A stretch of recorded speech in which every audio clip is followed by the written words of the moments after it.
Hi, this is Joe from the Ventura Fire Foundation. These are 2 episodes that will be difficult to listen to. Some of the tough topics include domestic violence and suicide. We think it's important to get these stories out to reduce the stigma of seeking help and to raise awareness of mental health issues in the fire service. Our guest, Heather Ellis, was both a firefighter and a firefighter's spouse. We appreciate her incredible courage in telling her story. The conversation covers 2 episodes of the podcast. Please listen to both to get the full picture. If you or someone you care about is a victim of domestic violence, please contact the National Domestic Violence Hotline by texting START to 88788. That's START to 88788. And if you or someone you care about is in crisis, please call or text the National Suicide Prevention Hotline at 988. Thank you for listening.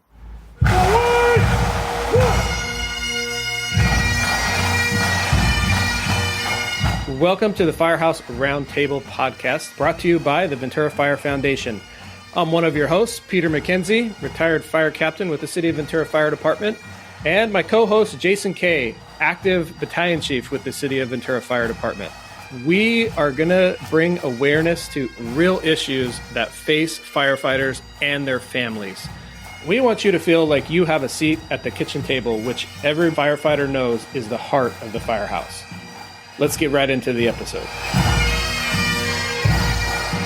All right, welcome to another episode. Jason, welcome back.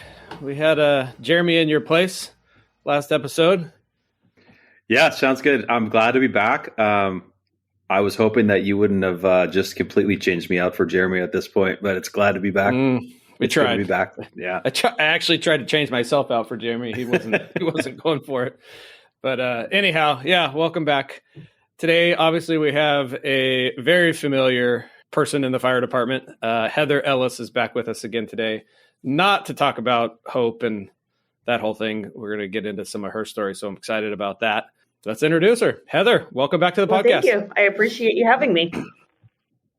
Yeah, we're excited to have you. Is this our first repeat guest? I think it is. I'm sure we're going to hear Hope in the background at some point today. Hope is with Heather at her feet too. Yep. So if you hear her barking child, that's the one that's with her today. Yep, and today's kind of different because Heather approached us and said she has some stuff in her past that she'd like to talk about and bring light to. And I was excited to have somebody say, this is kind of let's talk about some resiliency. Let's talk about what we talk about all the time with our folks and some of our people that listen to our podcast. So let's let Heather I'd love to have you take it from here and tell us kind of your fire department background. I know we didn't cover very much of that in the first podcast with you, kind of how you got to your position here in brief detail and whatever you want to share with us. Sure. And then we'll go from there. Sure. I actually started as a volunteer firefighter when I was 16 years old. And prior to that, I had actually helped my dad even when I was 14 as a deputy coroner. So I would go out on calls with him and help him with his paperwork. And then he let me join the fire department when I was 16 against my mother's wishes. And she didn't speak to him for a year, just for the record, unless she had to. Dad said it was the best year of his life, just for the record.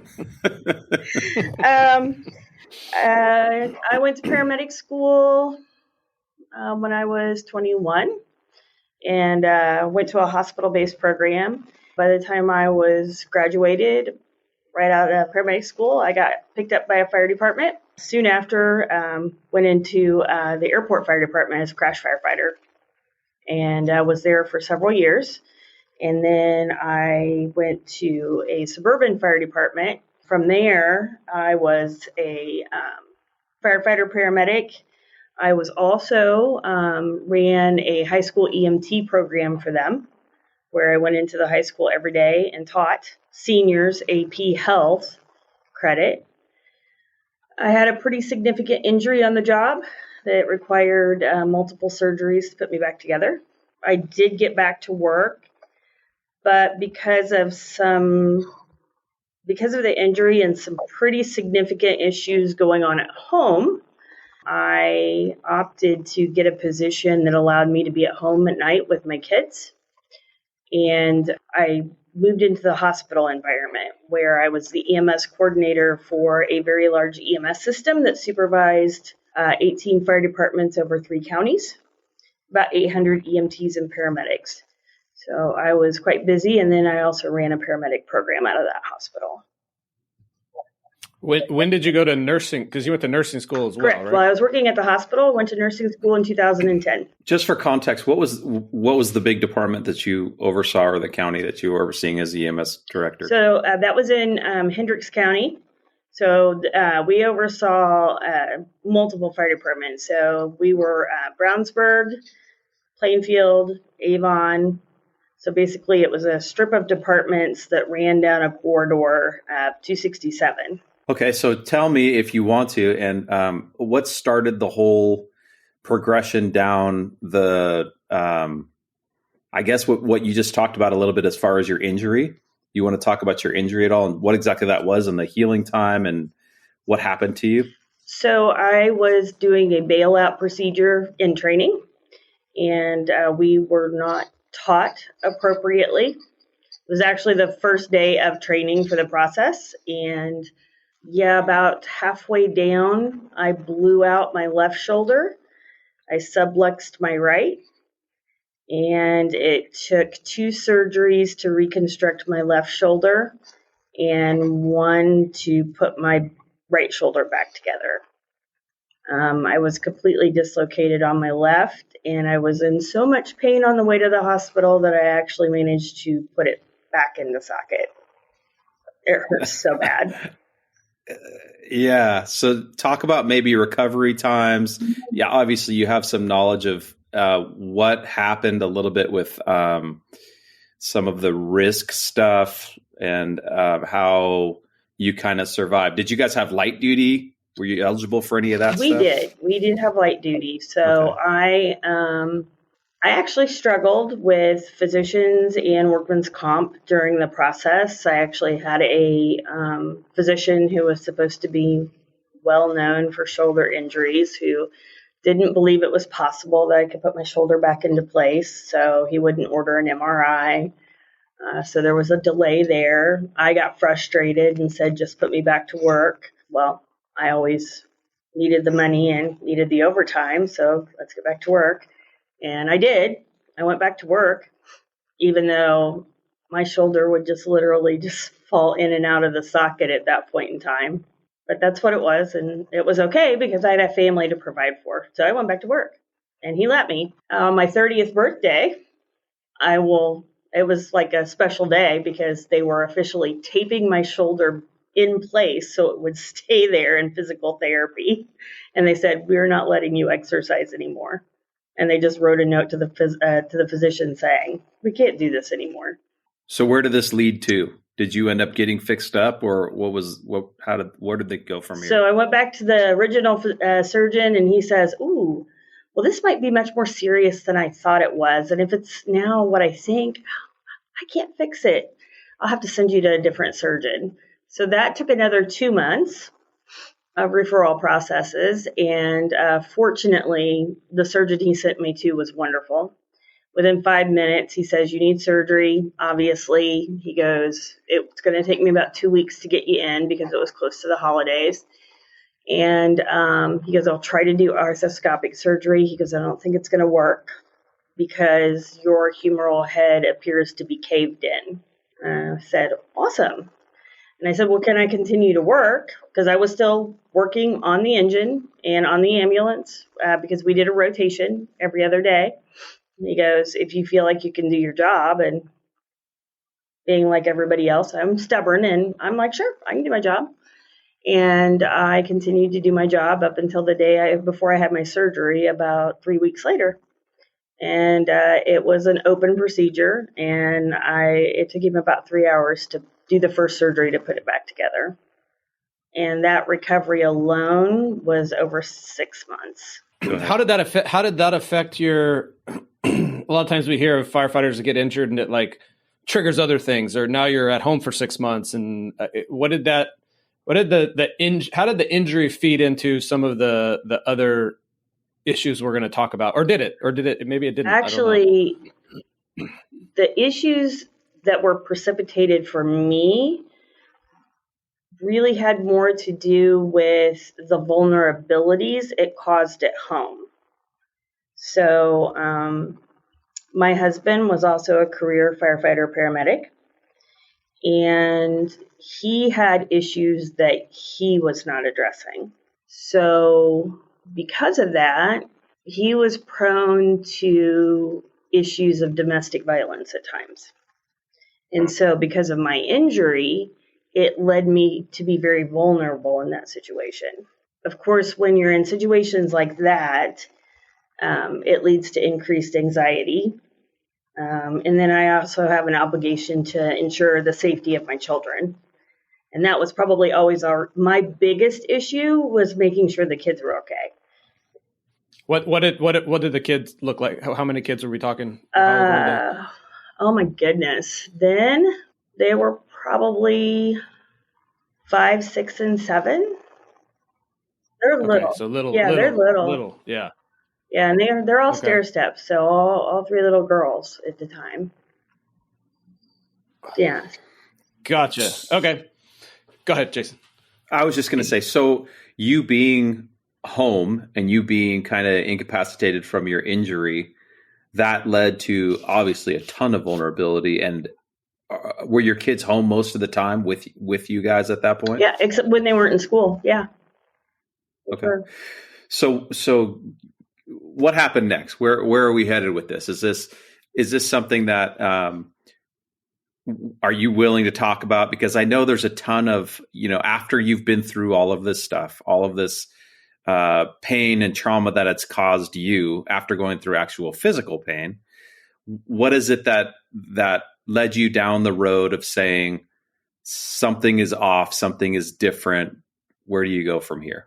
In all honesty, my husband, Andy, at the time, he had been already escalating for several years. So, of course, this injury step and the opportunity for him with my vulnerability certainly allowed that escalation to increase.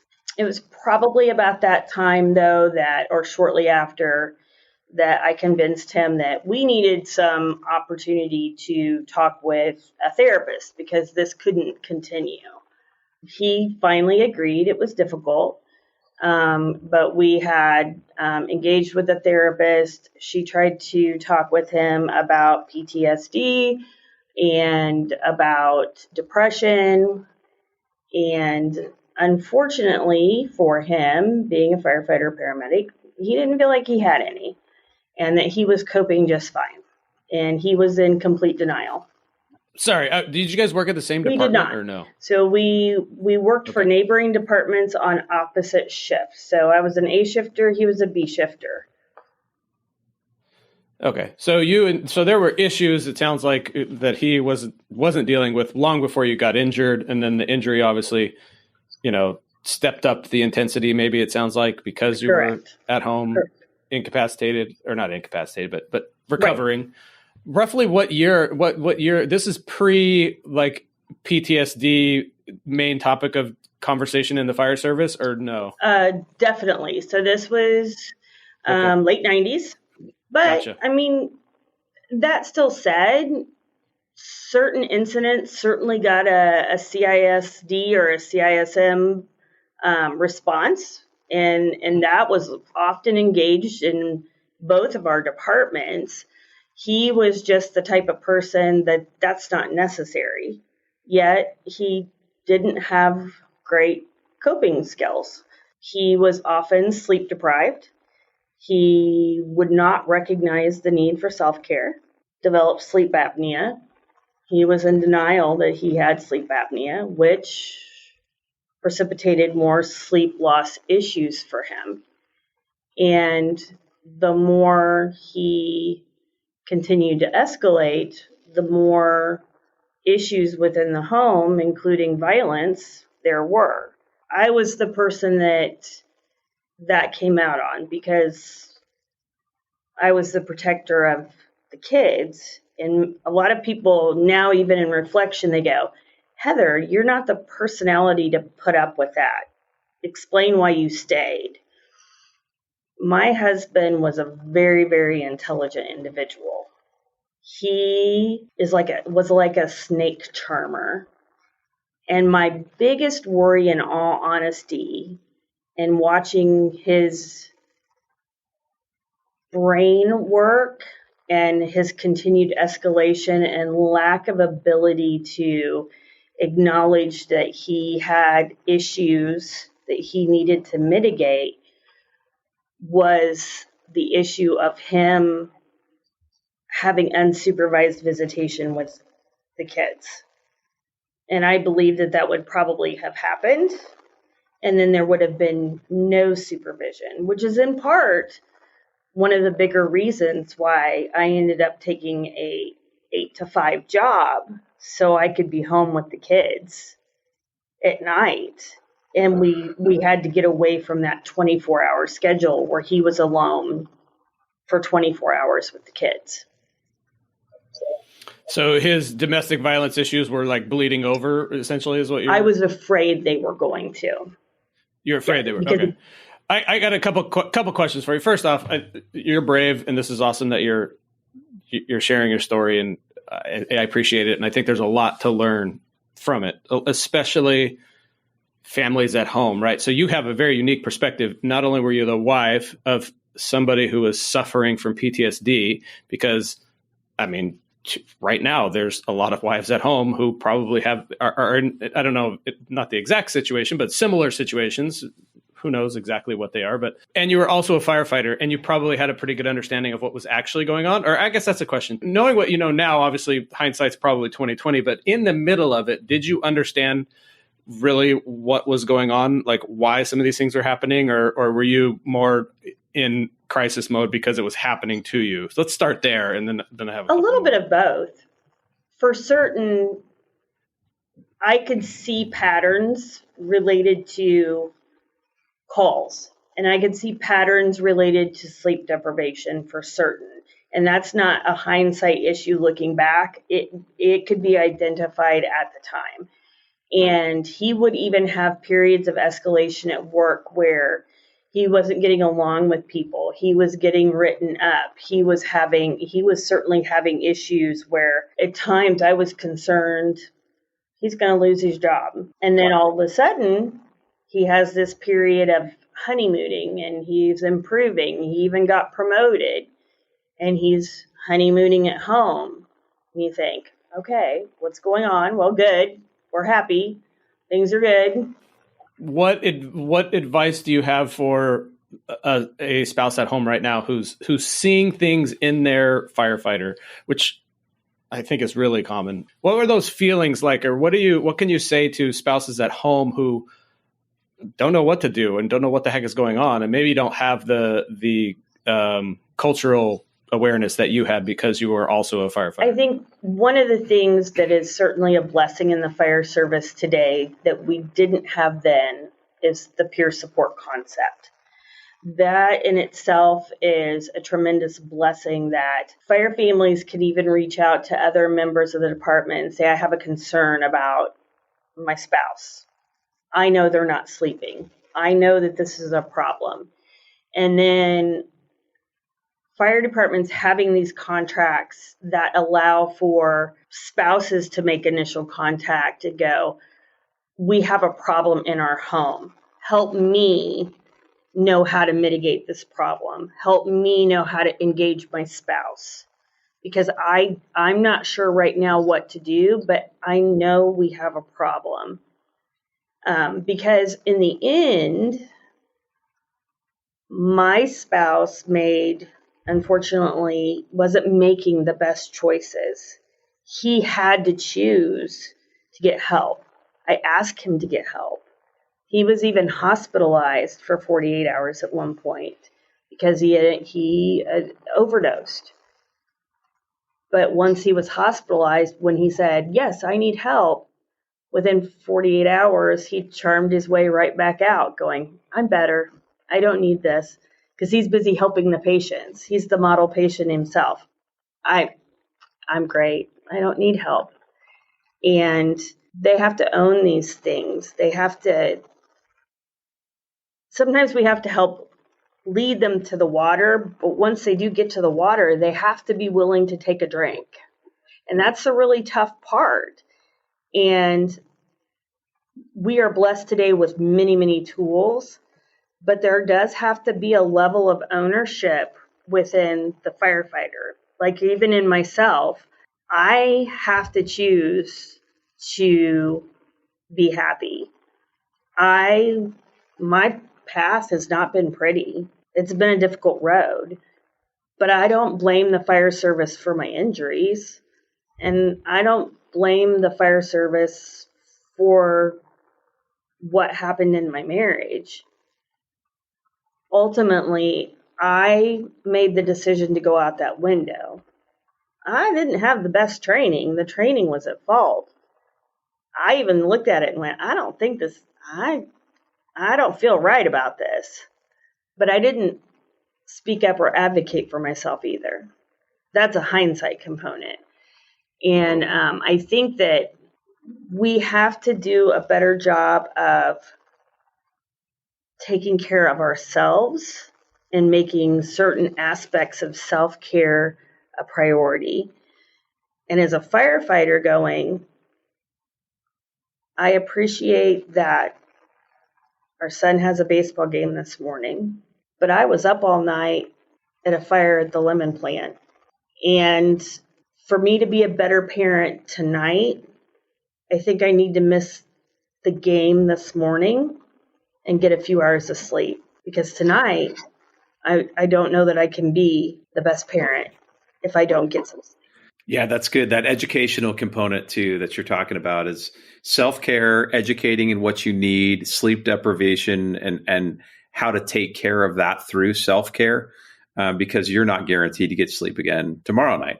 So you got to take it where you can get it, knowing that's kind of part of your lifestyle and the career that we all chose. Thanks for listening. This is Joe from Ventura Fire Foundation. We have an exciting lineup of free webinars for firefighter families in 2024. In June, Dr. Rachel Zemlock, a psychologist and firewife, will provide advice for families coping with disaster response when the firefighter is away for long chunks of time. The webinars are open to fire families throughout the U.S. and will be held on Zoom. There are limited seats available though, so register soon. You can register on our website or through the link in the show notes.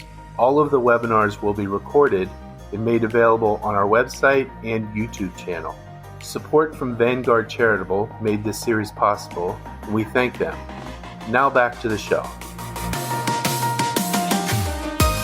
Let me ask you a couple things, and this is hard for me too because you and I work together. We have for the last 8 years. Let me first say that I appreciate you coming on here as well, like Peter said, and being brave enough to do that. But I also appreciate that you're I'll call it our workers' comp advocate. I'm not exactly sure what your title is with workers' comp, but when it comes to the firefighters, you're kind of the one who makes sure not only the paperwork is good, but we're getting the treatment that we deserve. So it sounds like I appreciate that. And it sounds like you're the right person for the job with some of the injuries you went through. As far as a question I had, as far as you were talking about when your husband would precipitate some of the issues or you could maybe foreshadow some of the violence coming was when he had maybe a really bad night at work or specific calls that you had. Were you able to, when he came through the door, were you able to tell this is going to be a tough day? This is going to be a bad day for the family? Or 100%. She's shaking her head. Yes. 100%. Okay.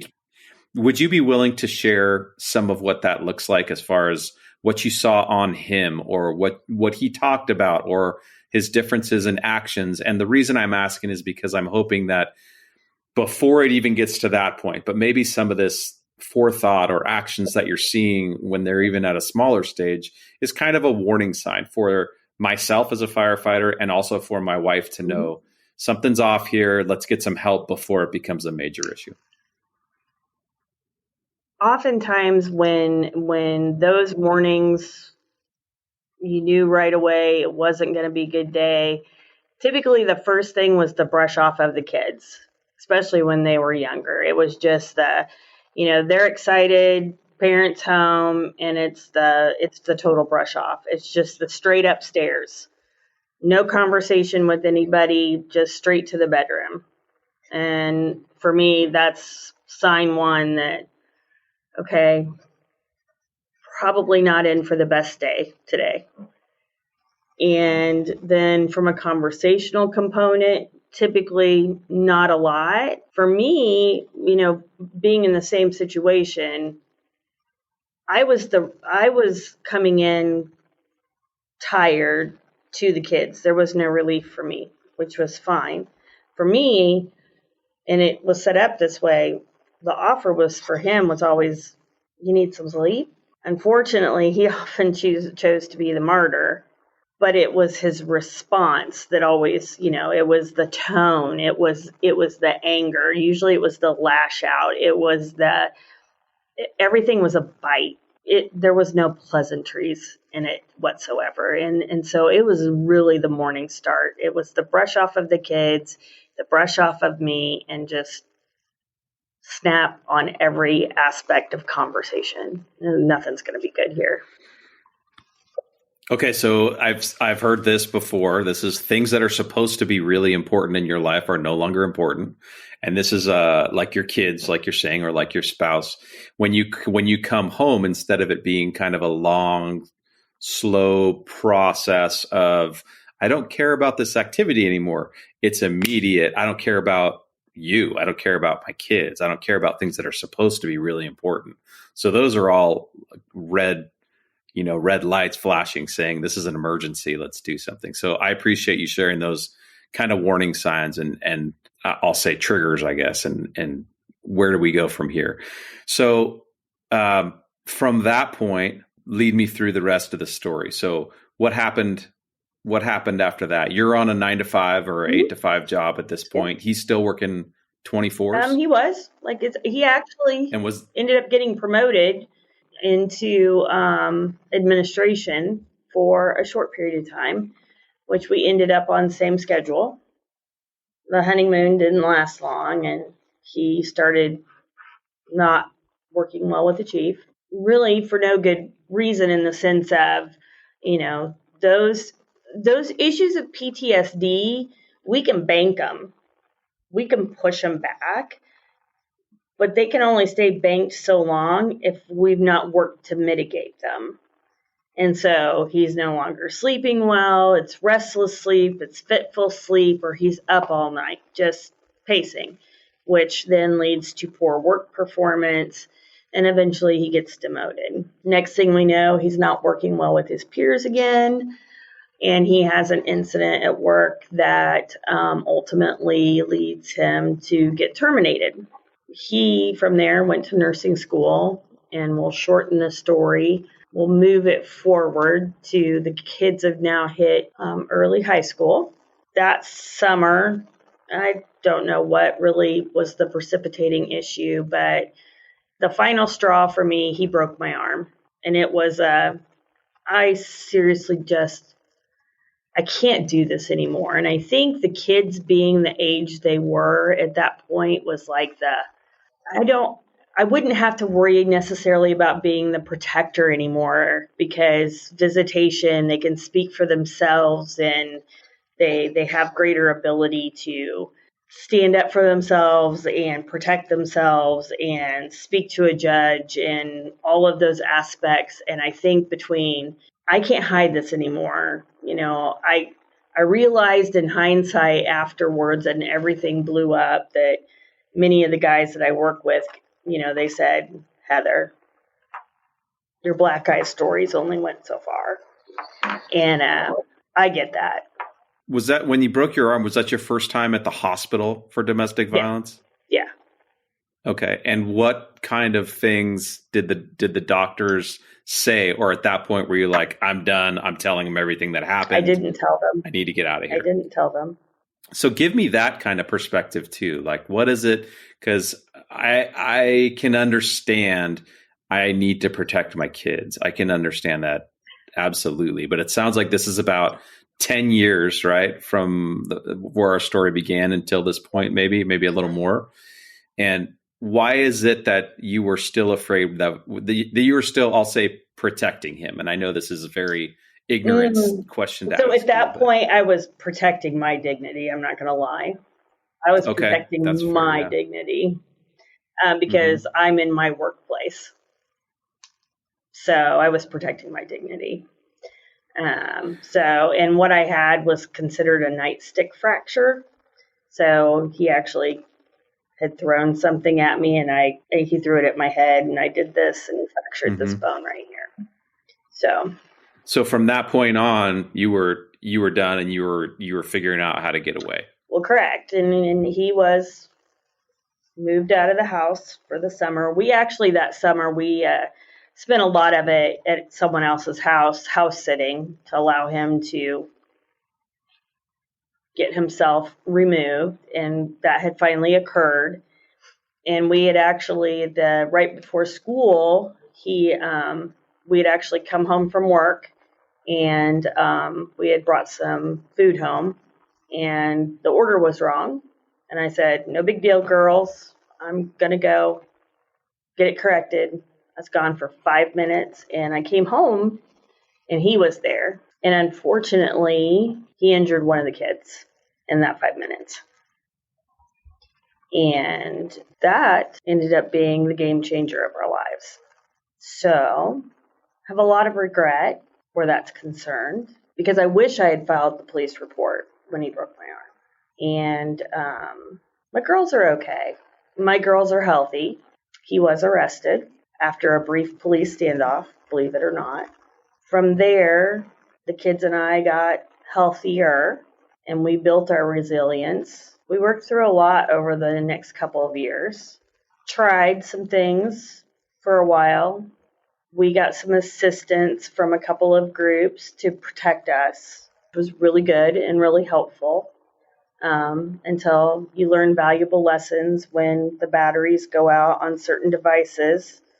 And at 3 o'clock in the morning, when it goes through its self-test and the police knock on your door and scare the bejeebers out of you because the self-test fails and there's 3 police officers thinking that the phone lines have been cut and that they're in deep trouble. We weren't, but it was really embarrassing. We're fine because there was a protective order for us for several years. And then unfortunately, though, this didn't fix his demons. Were there underlying issue? Was this all stemming from PTSD, or did he have underlying other mental health issues? Not that we know of. Gotcha. None that we know of.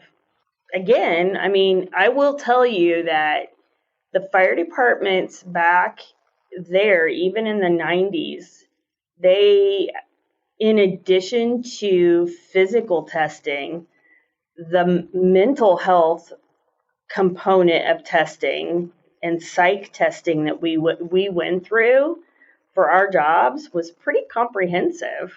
Again, being a surprising component that it's not done here as a part of the hiring process. It surprises me, but it's something that we were doing in the 90s, and obviously he passed.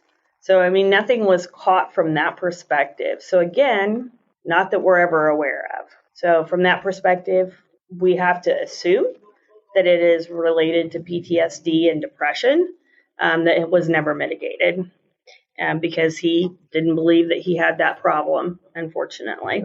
Did he do jail time for he did a couple months. And then you had a protective order on him after that, and you said I think that was for a few years. Would you say that you guys were kind of living in fear, you and your kids at that point? For off and on? Yeah. As we adjusted, I mean, we had lived a life of always, I did in particular, of waiting for the other shoe to drop for years. I never knew when the shoe was going to drop. I didn't know when his temper was going to flare. I didn't know what was going to make him angry.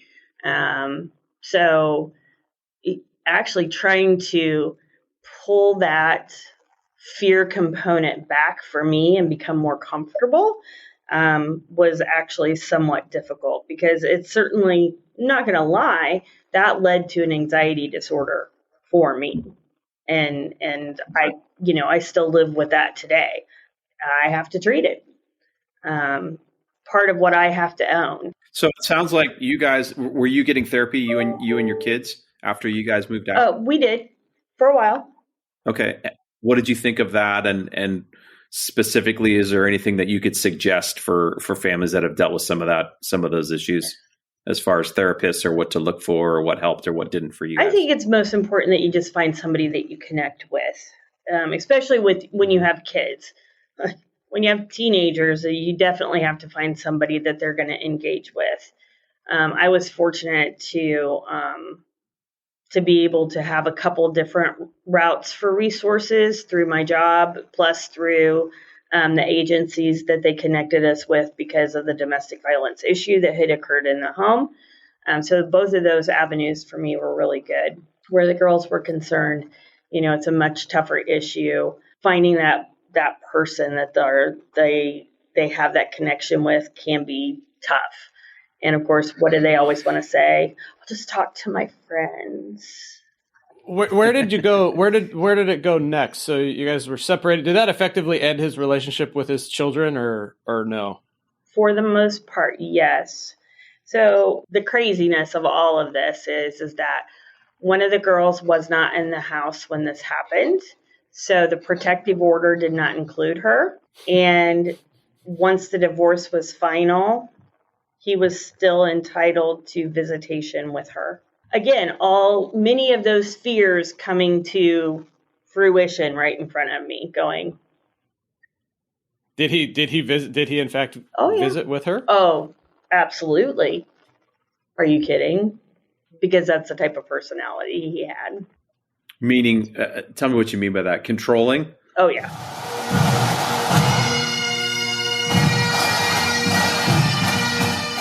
Hey, this is Joe. Thanks for listening. Be sure to listen to part 2 of our conversation with Heather in our next episode.